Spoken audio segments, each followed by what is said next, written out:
Isang magandang gabi po sa inyo lahat. Sa pagpapatuloy ng pangatlong araw ng aming Matchunurin Challenge, nandito kami ngayon sa Asosasyon de Damas Pilipinas. Pakaya ng powers ng ating mga challengers ang kanilang mga makukulit na alaga. Yan ang dapat yung abangan sa programa kung saan kahit sino pwedeng maging bida. Punong-puno ng aksyon at drama, daig pa ang telenovela dito sa Matchunurin series ng Extra Challenge!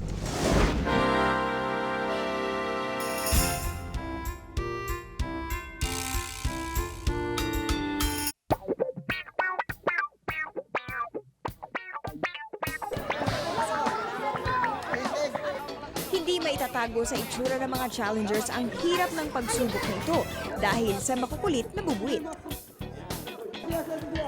Nag-enjoy ako. Although may time pressure, ganun pa man, ginawa ko yung magagawa ko, yung may way na talagang alam kong napaliguan ko sila ng maayos, na hindi minadali. Yung pinaka gusto ko sa araw na ginawa namin ngayon, yung nagpaligo ng mga bata. Parang ang gana ng pakiramdam ko eh. Parang hindi ko naramdaman na may challenge.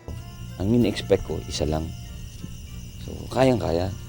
Tapos biglang sinabi, 3. Doon ako nangamba. Sige na! Oh, wrestling! Gusto mo ice cream? Gusto mo toys? Gusto mo laruan? Ha? Sige na! Ayun. Matapos magpaligo, papakainin naman ng mga challengers ang kanilang mga alaga. Pero hindi kiddie meal, kundi gulay, kanin at isang Tetra Pak na juice ang dapat nilang ubusin. Magandang part yung nagpapakain na kasi in-expect namin, syempre bata, spaghetti. Eh, ang gusto ng bata, spaghetti. Pag andyan yung spaghetti, wala, sandali lang ubusin yan. Kanya-kanya pa rin ang style. Spaceship effect ang kay Jeff. Namay naman ni JV ang pagkain. Dali, ako lang. At ang iba, kung ano-anong pangako ang ginawa. Ayaw daw ng gulay, tumatakbo, ayaw sumunod eh. Sabi ko, gusto niyo ba bumalik pa ako rito o ayaw niyo na? Gusto po. O, susunod kayo sa akin. Opo. Pagbalik ko, bigyan ko kayo ng gift. Nang hindi na masimot ang kanilang alaga, binigyan na namin ng mga challengers ng pagkakataong simutin ang plato. Sa Daddy Daycare Challenge, binigyan ng mga house mothers dito sa Damas ng 6 points si JV para sa pagpapaligo challenge. 8 points naman sa bilis magpakain ni Romel at 10 points naman kay Gerard na napili nila ang Daddy of the Day. Dahil sa tiyaga at maingat ang pag-aaruga sa kanyang 1-year-old na alaga.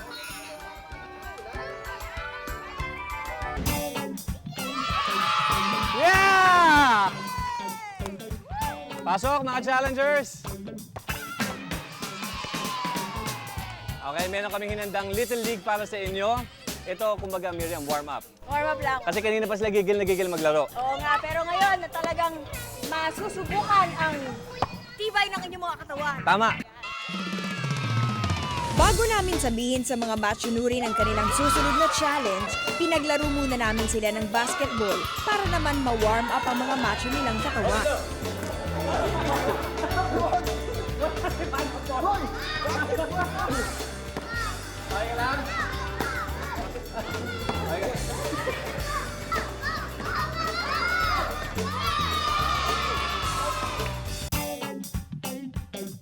Mukhang warmed up na sila. Alam ko, gigil kayo na magbanat ng buto. Kaya binigyan namin kayo ng warm up. So mula dito sa bolang to, Miriam, Eto ang bola nyo. alin nyo. Ano yan?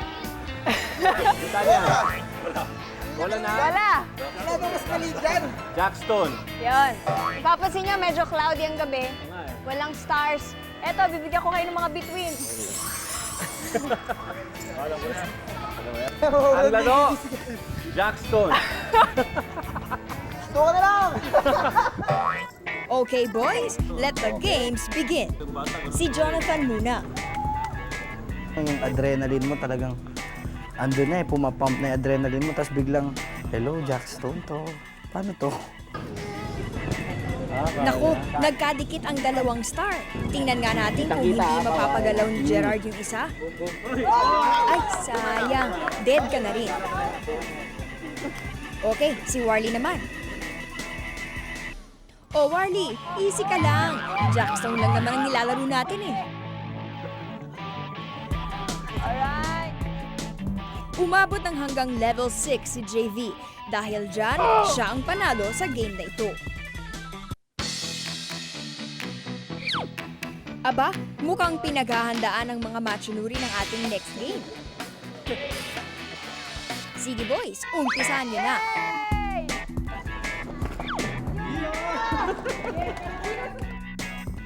Aba, in fairness ha, flexible ang katawan ng mga machong ito.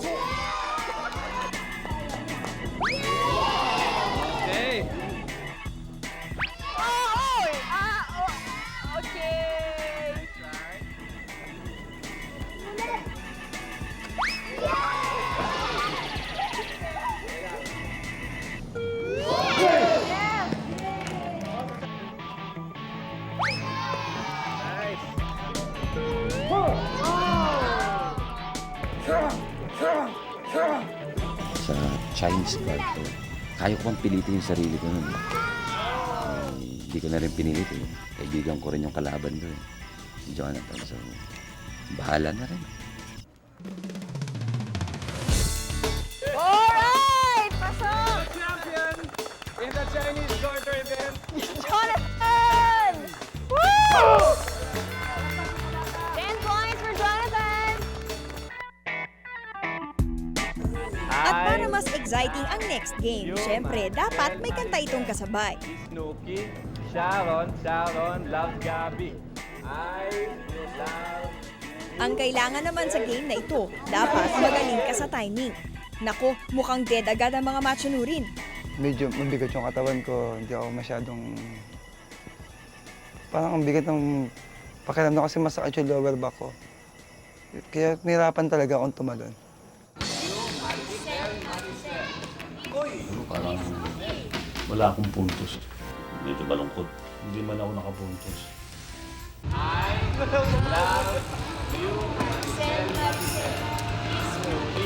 Sharon, love Gabi.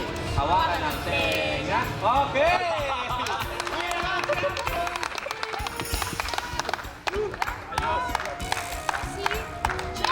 Yeah! Congratulations! 10 points kayo.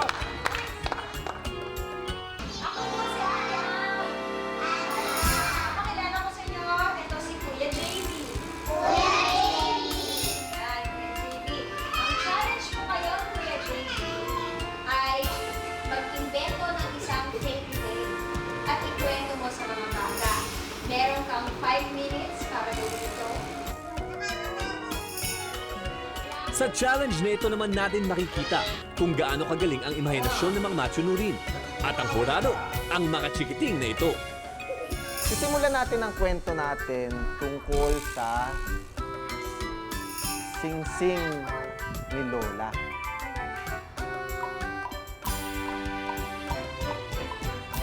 Pinara siya ng matanda.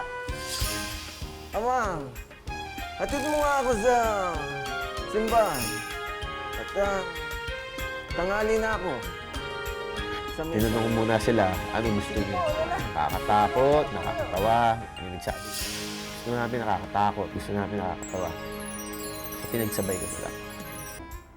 Kailangan kasi natin ng pera. No? Ngayon ang tanong ito, tama Sandali ba yung may ginawa? aral bang kwento mo, Kuya JV? Huwag magnakaw kasi pag nagnakaw, it's bad. Magagalit sino? Lord! Kasi? Naku po, Kuya JV, hindi yata maganda yung kwento mo ah. Naku, si Kuya Romel, walang may kwento. Minsan, mayroong isang malaking tao. Mayroong isang maliit na tao.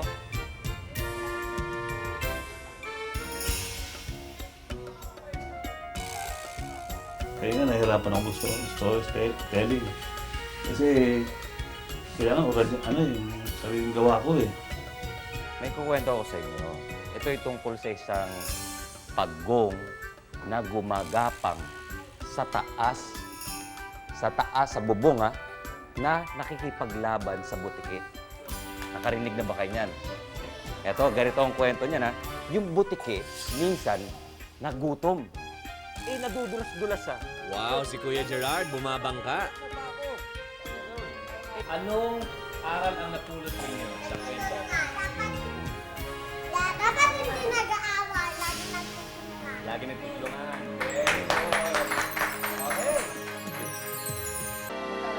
Sa dami ng mga kuyang nagkwento sa mga bata, tiyak na nasiyahan sila sa gabing ito. Pero sino nga bang kanilang pinakapaborito? Yun ang storya na pagong na gumagapang sa dingding. Ready? Pagkatapos na kwentuhan ng mga matsunurin ang mga chikiting, oras na para na may sila'y patulugin. Ang hamon naman sa kanila ngayon, paunahang makapagpatulog ng bata. Pagpapatulog ng bata, medyo mahirap. Mahirap yun.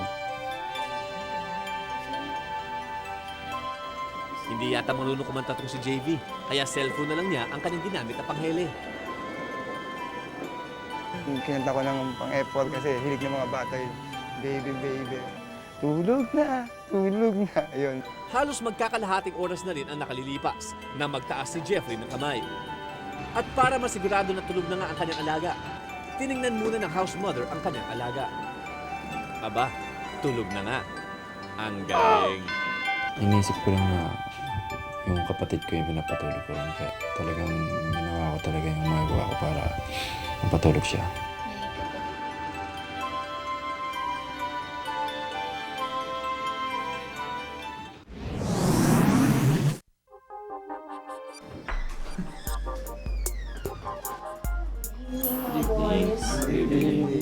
Bibigyan namin ng tigli 5 minuto ang bawat challenger para kausapin ang kanilang mga kasama.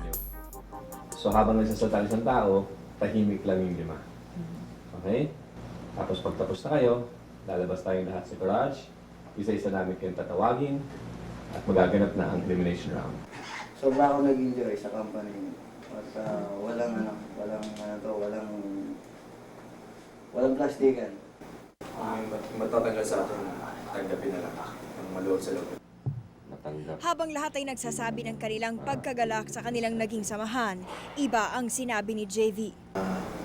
I know and I believe na nabuhos ko yung lahat ng makakaya ko at may bibigay ko ang effort o magaling skills na kinakailangan sa mga challenges. Day 1 pa lang ng challenge, nagparamdam na ang iba na di nila trip ang ugali ni JV. Pero dahil sa immunity at number 2 siya sa ranking noong day 1, nakapasok si JV sa next round. Ngayon, kahit sino ay pwedeng maalis sa grupo. Isa-isa namin silang pinapasok sa iba't ibang kwarto sa bahay. Dito nila isusulat kung sino ang kanilang i-vote out. Bago pa man i-announce kung sino ang i-vote out, nagulat na lang kami nang bigla na lang umiyak si JV. Kasi parang nakita ko yung sarili ko doon sa pinatulog ko kanina. Makikita mo yung suffering nila eh. Iba-ibang tao umaaruga sa kanila tapos ang magulang.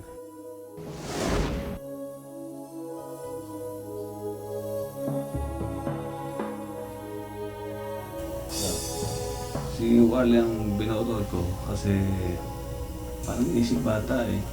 Tawa ng tawa, wala sa lugar. Itong si JV, si Gerard naman ang gustong matanggal. Siya sa akin kasi magaling siya. Magaling siya. Pare-pareho naman ang ibinoto sina Gerard, Jonathan, Warley at Jeff. Si JV ang gusto nilang umuwi. Hindi ko feel din yung environment pagkasama siya. Ramdam ko parang boss siya eh. Kasi ako ayoko nung sa lahat yung plastic. Lalo na sa mga bata. Siyempre wala naman sa inosente sila, di ba? Siya yung mismo nagsesegregate sa group namin eh. Hindi ba parang siya yung angat lagi eh. Hindi mo siya pwedeng pantayan. Hindi mo siya pwede sapawan. Siya yung bida. Pino-vote out ko si JV. Kasi bukod sa magaling siya, alam niya lahat. Makulit rin siya. Hindi ko matimpla yung ugali niya.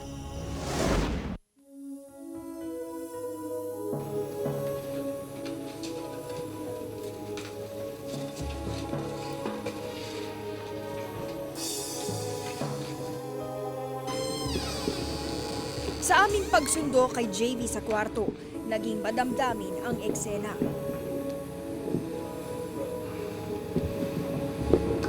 Thank you. At kahit hindi kayo nagula.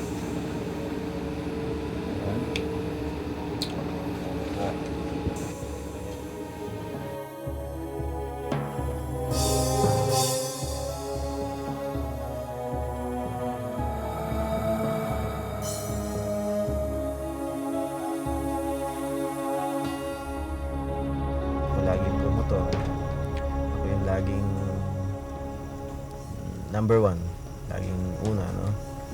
Ako yung first choice ng mga judges. And I consider myself the strongest link sa grupo. Malaking threat ako sa kanila. And siguro, nag-aspire silang makamit yung pagkapanalo. Kaya binote out nila ako.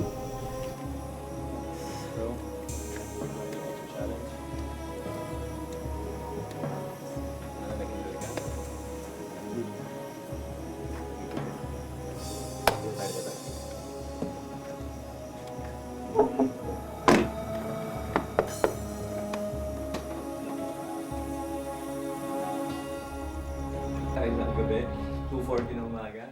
Titingnan natin sino yung tunay na matsunurin. Nang malaman ng mga challengers na wala na si JV, halatang halata sa kanilang muka na sila ay tuwang-tuwa. Tingnan natin tomorrow. Tingnan natin kung yung energy nasa inyo pa rin. One more day. One more day.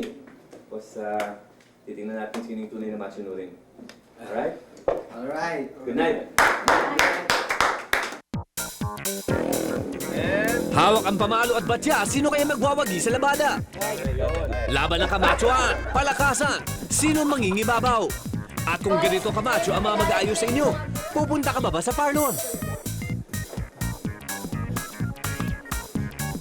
At ang ating mga matsunurin magbebenta ng feminine products, ang KK Care at Tapal Queen. Makabenta kaya sila? Abangan niyan bukas. Palinis. Gusto ba dyan? Mga asawa. Para mag-i-stay fresh. Mabango.